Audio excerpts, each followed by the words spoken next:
Ora, nesses tempos de terraplanismo, hoje há discussões polêmicas até interrogando se a escravidão aconteceu, se a ditadura militar mesmo houve no Brasil, né? Todos sabem dos prejuízos que esses momentos que aconteceram causaram para muitas pessoas. Mas será que apagar esses momentos dos livros e monumentos, por exemplo, anula o passado?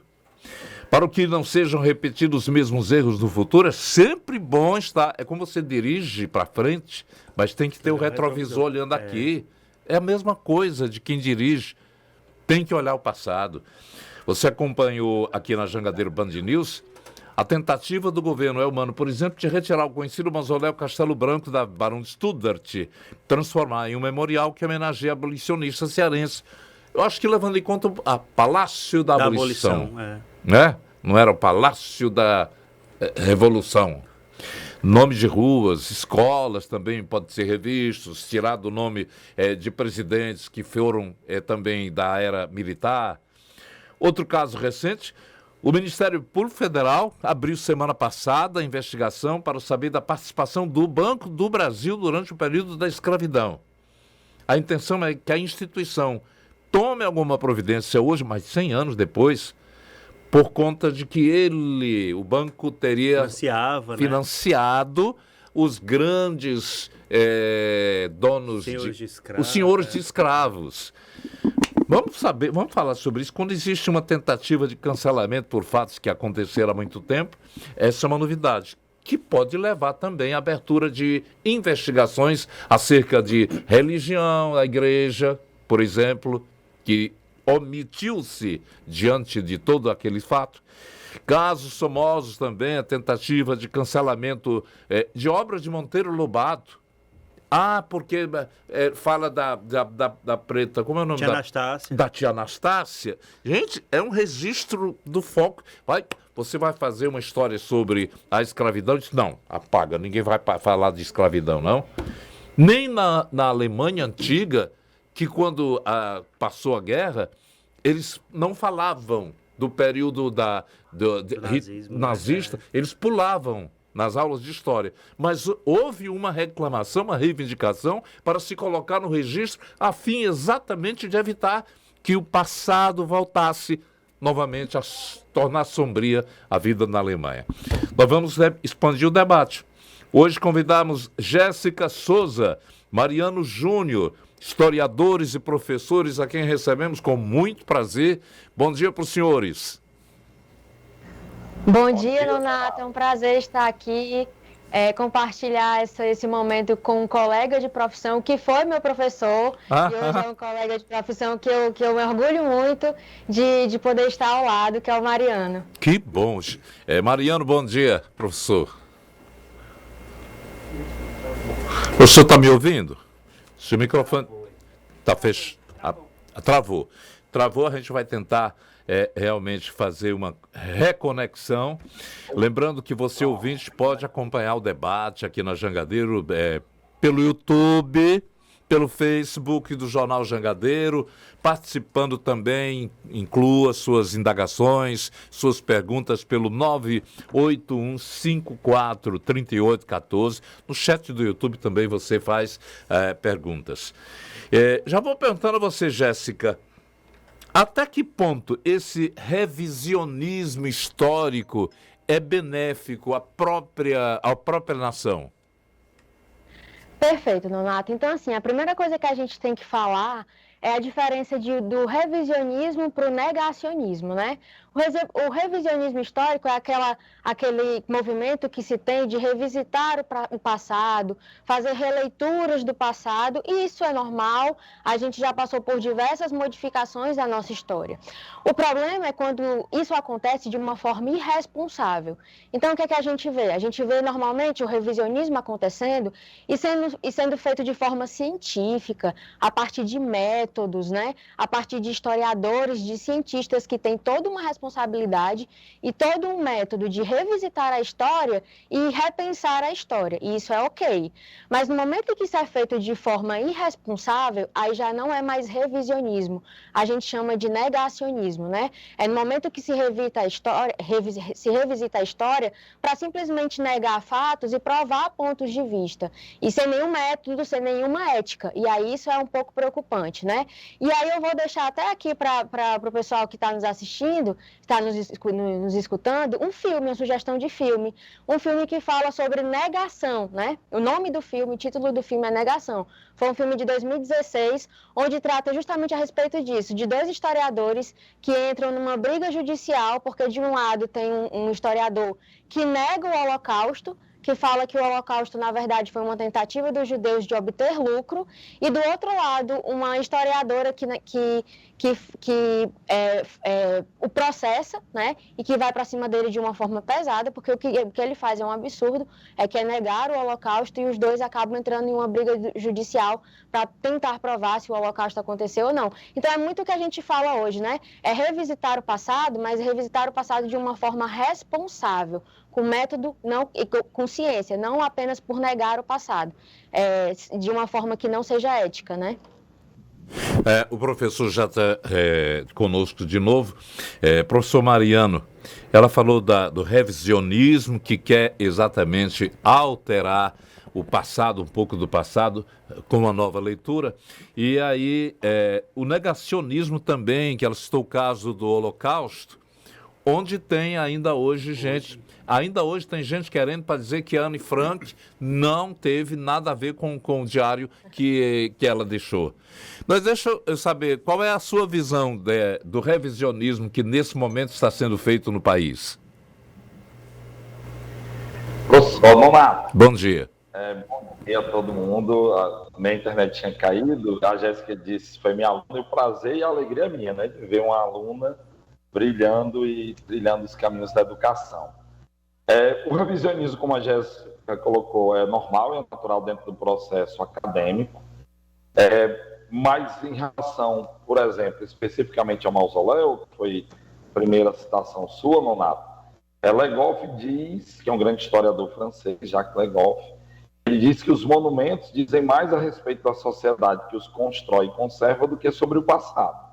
Sim. Tem um mausoléu de homenagem ao Castelo Branco ou a outras pessoas ligadas à ditadura e etc., diz mais respeito à sociedade que tem agora, nesse momento, a uma linha conservadora de pensamento e etc., do que ao passado especificamente falando. E é natural esse revisitar o passado, porque as sociedades mudam. Nós temos hoje uma visão progressista, por parte, sobretudo, da juventude, que olha para si a sua identidade. Quem eu sou, a questão da identidade racial, étnica, da identidade regional, e a história, ela se presta a esse papel. Vamos aí, para você que ligou a internet do JJ e o rádio, aqui na Jangadeiro Band News 101.7, conversando sobre o revisionismo, sobre os disseminadores de fake news que eles contrariam os fatos registrados e colocam a questão da história oficial nem sempre é uma realidade. Eu gostaria de ouvir vocês sobre essa citação que eu li numa rede social sobre a legitimidade da história oficial. Professora. Oi, Nonato. Como o Mariano muito bem falou, é normal a gente fazer essa visita à história e reinterpretar a história. Então, por exemplo, a gente estuda nos conteúdos de história, por exemplo, que Cristóvão Colombo ele é o colonizador da América. E o que a gente viu nos últimos anos, nos últimos 3 anos até aqui, é que as estátuas, né, as imagens de Cristóvão Colombo estão sendo destruídas. Por quê? É justamente essa questão do revisionismo. Cristóvão Colombo ele foi colonizador da América, ou na verdade ele foi o início de um genocídio dos indígenas, né, dos povos nativos. Então, esse revisionismo histórico, ele faz parte da nossa história. Eu tive a oportunidade de estar recentemente no Museu do Ipiranga, em São Paulo, e é interessante isso porque eu posso usar como exemplo o papel dos bandeirantes. E os museus eles já estão eles já estão se iniciando esse processo de desconstrução da história. O exemplo disso é o Museu do Ipiranga. O Museu do Ipiranga tem um monumento de bandeirantes, explicando quem eram os bandeirantes, que por muito tempo foi visto como um herói, mas ao lado da estátua dos bandeirantes, eu achei interessante, porque eles trazem uma crítica e uma reflexão. E aí mostra para o aluno, para o visitante que está visitando o museu, por exemplo, que o bandeirante ele foi caçador de indígena, ele foi assassino de indígena, promoveu genocídio, promoveu escravidão de indígena. Então é nesse momento, nessa construção de um novo ambiente, de uma nova perspectiva histórica, que a gente começa a mudar, né, e fazer esse revisionismo para o lado bom, como eu falei, sempre o lado, a questão científica e metodológica da coisa, e não só por negar para provar um ponto de vista. Professor Mariano? Travou aqui, não, nós Nato, a temos gente um está problema conectando o professor Vamos ver por se a gente faz a telefone. ligação por telefone com o professor, para que a gente possa ter. E já vou aproveitando a historiadora Jéssica para responder aqui aos nossos internautas e ouvintes. O Bruno manda mensagem aqui. Eu sou Bruno Gomes, eu quero dar minha opinião, e eu particularmente acho desnecessário esse tipo de revisionismo, né? Porque está se mexendo com a história. Foi algo que aconteceu, né? Independente do que seja, e precisa ser lembrado para que não se repita. Quando a gente apaga a história, a possibilidade dela acontecer novamente é muito grande. Então, se continuar essa pegada de querer revisar tudo que aconteceu, daqui a pouco a gente vai ter que devolver o Brasil para os índios e cancelar Portugal porque descobriu o Brasil. Band News, em um segundo tudo vai mudar. Não sei se o professor Mariano deu para ouvir essa colocação feita pelo nosso ouvinte. Deu, Mariano? Não consegui, Nonato. Então deixa eu pedir a Jéssica para analisá-lo. Tudo bem. Não, de fato, a gente tem que tomar cuidado com as coisas que a gente revisita, né? É aquilo que a gente vem falando desde o começo. Por exemplo, a minha educação, a educação aí dos anos 90, ela foi relacionada, fundamental, ainda dizia-se que o indígena, ele era preguiçoso. E ele era preguiçoso? Não, o que é que se estuda o que é que se estuda hoje nas escolas? Que esses indígenas, eles foram escravizados e eles passaram por um processo de resistência. Não é porque eles eram preguiçosos. Então, assim, em certos momentos da história, a gente tem que passar por essa mudança. Agora, é claro, certas coisas, certos revisionismos que estão querendo fazer são problemáticos. Nonato, você falou do Monteiro Lobato, os livros do Monteiro Lobato. Se você for pesquisar as histórias do Monteiro Lobato, tem algumas afirmações que ele fala que são muito preocupantes. Como, de fato, as histórias dele faz parte do nosso caminho histórico, mas, por exemplo, se você vai procurar algumas entrevistas dele, ele fala, por exemplo, que ressalta a Ku Klux Klan, que foi um grupo racista que perseguiu e que matou negros, né? Quando você vai revisitar a sua história, ele fez um texto chamado Presidente Negro, e aí tentou publicar esse livro nos Estados Unidos, e o livro dele foi vetado por 3 ou 4 vezes, a publicação, justamente porque estavam querendo evitar autores racistas, e aí ele pegou com raiva, porque o livro dele foi vetado, ele pegou e falou, bom, então eu deveria ter publicado esse livro na época que os Estados Unidos perseguia negro, é o período segregacionista. Então, essa reflexão, ela tem que ser feita. Agora, sempre com método, sempre com a história, ela é um método, ela é uma ciência. Então, a gente sempre tem que utilizar de forma muito cautelosa como se produzir essa história e o que é que pode ser revisto ao longo da história, né? Caiu a ligação do professor, caiu a ligação. Além da internet, também a conexão telefônica. Tem ouvinte aqui falando, vê se você nos ajuda, Fábio. O Fábio está dizendo, além do Banco do Brasil, quais outras casas bancárias estariam envolvidas na prática econômica escravista? Ou escravagistas? Escravista, né? O Banco do Brasil, Essa fala do Banco do Brasil é porque o Banco do Brasil ele foi criado assim que a família real chegou aqui no Brasil, né, em 1808. Então, quando a família real chegou, que se criou toda uma estrutura de corte portuguesa aqui no Brasil, criou-se o banco. E esse revisionismo ele está sendo colocado porque houve pressão durante esse contexto, né, século XIX para frente, da Inglaterra para abolir a escravidão, e o Banco do Brasil financiou muitos donos de escravo. E aí o que os historiadores trabalham hoje é que esse financiamento do Banco do Brasil com relação a donos de escravos vai acabar prolongando um pouco mais o processo de escravidão no Brasil, coisa que era para ter acabado, né, deveria ter acabado antes, se ele não tivesse feito esse financiamento. É aquela famosa dívida histórica que a gente sabe que a gente tem, né? Ok. Deixa eu só informar aqui aos ouvintes sobre o envolvimento do Banco do Brasil, entender a investigação inédita sobre o papel do Banco do Brasil na escravidão do século XIX. Pois não. O professor está de volta. Professor, vou só informando aqui. Após um trabalho que envolveu 14 historiadores de 11 universidades, o Banco do Brasil foi notificado de uma ação inédita sobre a abertura de um inquérito para investigar o envolvimento da instituição no mercado escravagista do século XIX. E, segundo, por exemplo, Clemente Pena, da Universidade Federal de Santa Catarina, espera-se que essa ação, que essas pesquisas, que a utilização dessas pesquisas para embasar a ação, sirvam de fato para fomentar um debate e que não silencie essa história mais. Então, nós aqui na Jangadeiro Band News estamos começando essa discussão exatamente com dois grandes nomes da história aqui do Ceará. Eu perguntaria, o senhor tomou parte de alguma discussão entre esses historiadores? Ouviu falar, leu algum relato dessas investigações?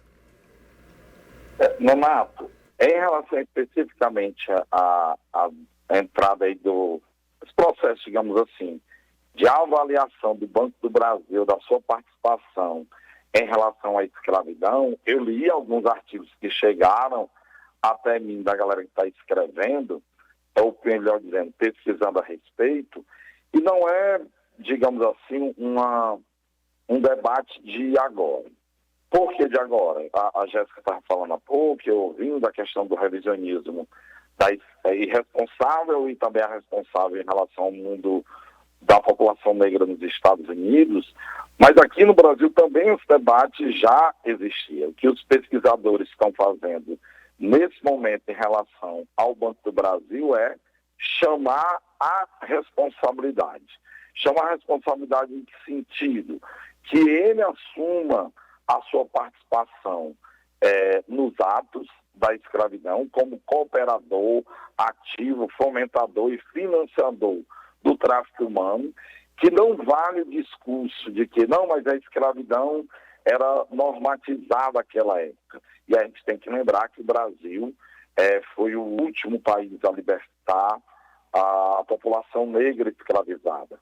A escravidão, principalmente no início do século XX, já não era mais do século XIX, já não era mais bem quista entre, digamos, os países líderes do liberalismo econômico. Tanto por uma questão econômica, de que escravo não recebe dinheiro, portanto não é mercado consumidor, mas também por uma questão ideológica. O pensamento liberal preza pela liberdade individual. Que mundo é esse que eu prego liberalismo e eu tenho pessoas sendo comercializadas? Então, o Banco do Brasil ter continuado a financiar o tráfico escravo num mundo que já o condenava, diz muito sobre a instituição e sobre o Estado brasileiro, que aí também não devemos esquecer que o Banco do Brasil, à época, era uma instituição 100% pertencente ao Estado.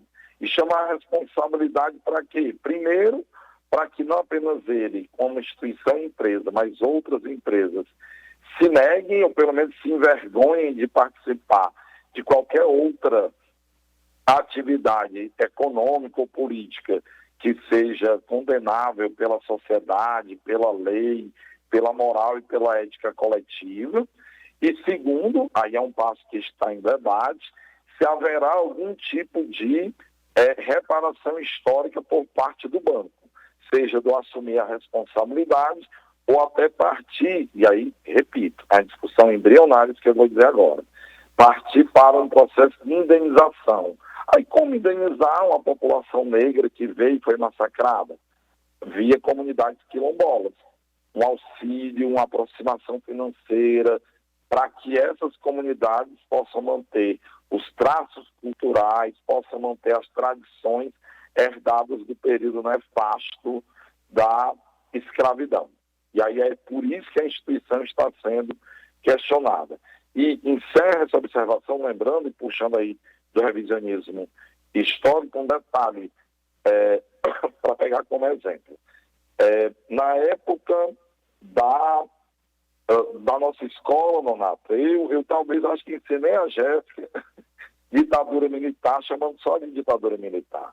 Nos últimos 15 anos, a nomenclatura mais utilizada é ditadura civil-militar. E não é apenas por uma questão de nome, é para chamar a responsabilidade os civis que participaram ativamente do regime militar. Então, essa investigação em relação ao Banco do Brasil tem por objetivo isso, que ele assuma as suas responsabilidades e que a partir daí se veja alguma possibilidade de reparação, de promoção de igualdade racial por parte do banco, programas voltados para a comunidade negra e etc.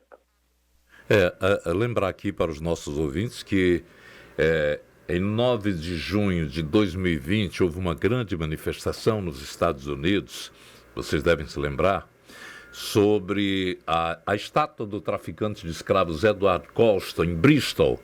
Foi derrubada diante da reação do público pedindo justiça ao caso de George Floyd. Você se lembra desse caso? E também outros monumentos também foram alvos de muitas relações das pessoas. Esse é um tipo de manifestação que era um protesto contra a violência contra o negro, lá nos Estados Unidos, que foi o policial branco na história do Black Lives Matter.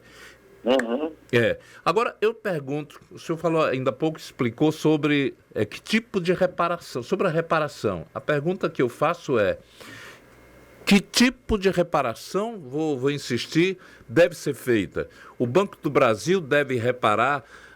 O Yuri, brincando aqui, disse que vai ter que botar uma mesa branca para pedir desculpa aos que foram vítimas da escravidão ou aos descendentes da escravatura, é isso? Os descendentes Exato. E nós temos um paralelo em relação a isso. O que foi feito com os sobreviventes do Holocausto judeu. Depois de muita briga na justiça, por exemplo, os bancos suíços tiveram que reparar os judeus sobreviventes do Holocausto, dando recursos a eles, indenizando associações de judeus pelo mundo inteiro, porque parte do dinheiro das obras de artes que os nazistas roubaram dos judeus foram depositados em bancos suíços e em nome de um sigilo instituição cliente, olha que coisa absurda, os bancos suíços pós-Segunda Guerra silenciaram sobre esse dinheiro que estava lá, roubado dos judeus pelos nazistas. E é o que ficou acertado, eu não lembro os valores exatos, mas mais de $1 bilhão foi dividido entre diferentes comunidades judaicas espalhadas pelo mundo, inclusive no Brasil. Foi assim que a época que houve a indenização, fiquei sabendo que aqui no Brasil eles receberam algo em torno de 40, 50 milhões de dólares para dividir entre os sobreviventes do Holocausto aqui. Não há a possibilidade, é óbvio, né, o Júlio falou aí, de reparar cada um, mas os seus descendentes, sobreviventes, há como ou financiar projetos que falem sobre a memória do negro no Brasil, sobre a questão da escravidão, que apesar de uma nova geração de professores, eu não tão jovem, a Jéssica ainda jovem, colocarmos e darmos a devida atenção à história do negro no Brasil, da escravidão e da cultura negra, etc., ainda é muito distante quando é comparado àquilo que é feito em relação à história europeia. E aí seria um caminho. Recursos do Banco do Brasil para que pesquisas sobre a história do negro, da população negra, sejam efetivadas. Ou, como já disse, em relação às comunidades quilombolas, para que alcancem aí uma vida digna, né? Com recursos financeiros advindo aí do banco. A gente fala que, está comentando aqui o Yuri, que poderia ser uma forma de pedir desculpas pelo erro do passado. Se incentivar a Mas, pesquisa, isso não muda a história, não é, professor? Não, de forma alguma. De forma alguma. Eu vou pedir um intervalinho bem rápido, só lembrando aqui que reparação histórica foi feita nós estamos em 2020, há 2 anos atrás, a um banco, o Nubank, também relacionada à negritude. O termo reparação histórica foi usado pelo Ministério Público do Trabalho quando rejeitou denúncias feitas contra um programa de trainee exclusivo para profissionais negros, por exemplo, do Magazine Luiza.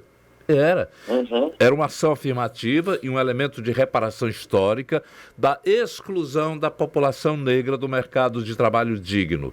A expressão também foi lembrada pelo Nubank. Ao pedir desculpa, o banco teve que pedir desculpas pelas declarações da fundadora do banco, Cristina Junqueira, cofundadora no caso, quando ela participou do programa na TV Roda Viva e disse realmente considerações racistas sobre o período da escravidão.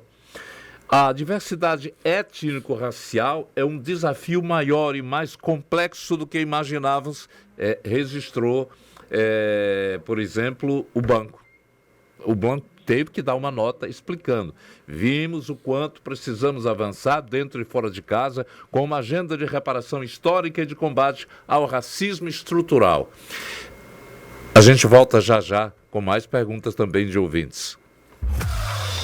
Jangadeiro. De volta com o nosso debate hoje, falando sobre revisionismo, que veio a partir exatamente do caso do Ministério Público, que abriu investigação para saber da participação do Banco do Brasil durante o período da escravidão. E ouvintes estão fazendo pergunta aqui, por exemplo, não chega a ser ingênua essa tentativa de apagar o passado porque foi ruim? Pergunta que eu faço para você, professora Jéssica. Ingenuidade, eu entendo ingenuidade, na verdade, como uma forma de você confrontar a história e você reconhecer os erros do passado, dizer que errou e a gente poder consertar. Não de esquecer, porque se a gente for esquecer, a gente vai esquecer. A humanidade ela foi capaz de diversas coisas, né, cruéis. A gente foi capaz de passar pelo Holocausto, pelo racismo, pela segregação. Abolimos a escravidão e nada abundou na vida dessa população. Então a gente tem que conversar sobre isso, a gente tem que refletir, não esquecer, mas consertar os erros do passado. Professor Mariana, acertar as contas com o passado significa que há uma dívida, isto é, a existência de um dano, né? Foi a própria historiadora Caroline Silveira Bauer, da Universidade do Rio Grande do Sul, quem fez essa pontuação.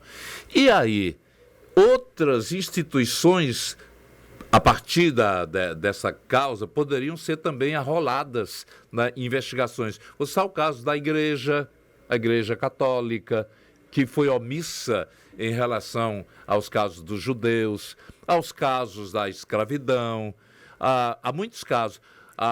Por exemplo, da Inquisição.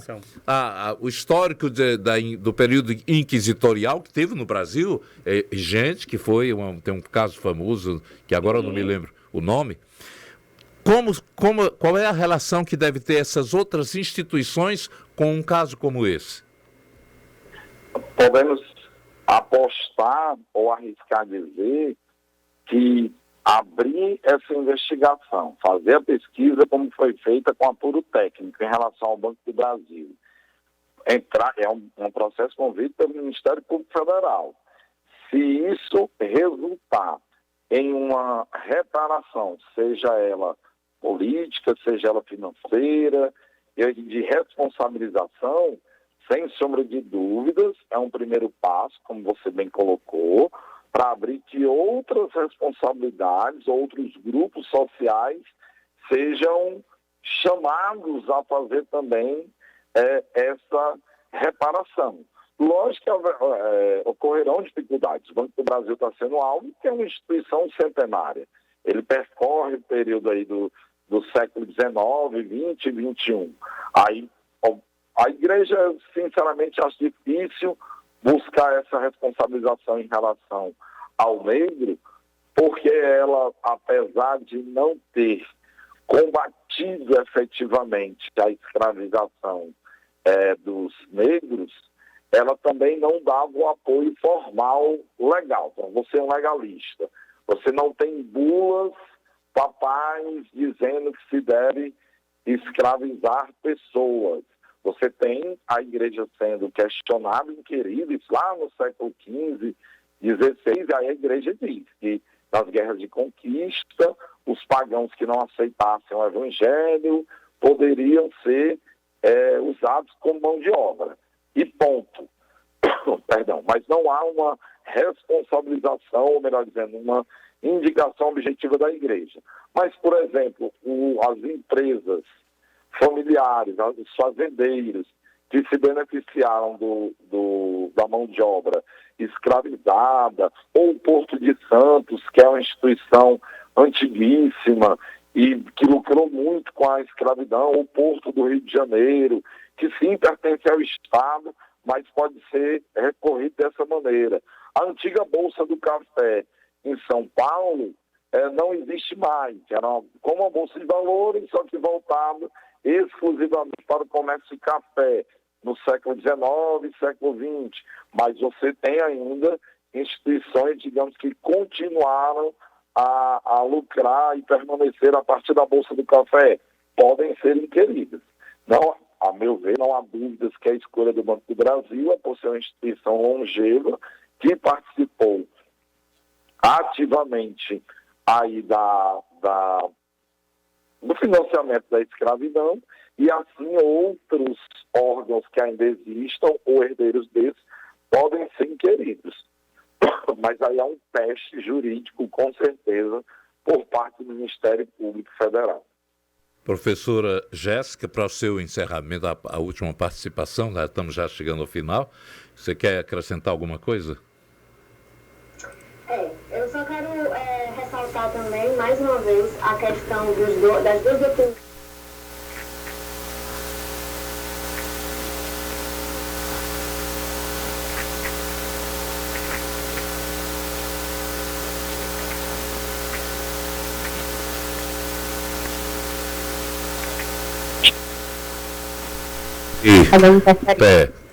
Nós perdemos um contato seu.